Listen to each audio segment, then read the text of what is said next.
Әтеші баймасы тамиз тобы, ақ киімді денеі, ақ сақалды, соқыр мұқау танымасты жанды, үсті басы аққылау түсу суық, басқан жер сықылап келіп қалды.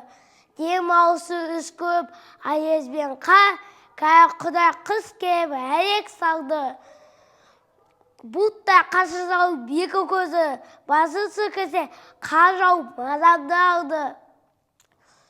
Бұрындай боқ-сақ етіп долданғанда, алтығат ақ орды үй шығар қалды. Әуес көзігі жас барлы, беті қолы домбырып үсік шалды.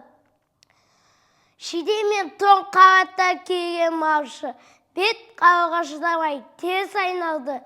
Аяз бетін күйдіріп тебінгі теші, қар астында із білінбей қалды.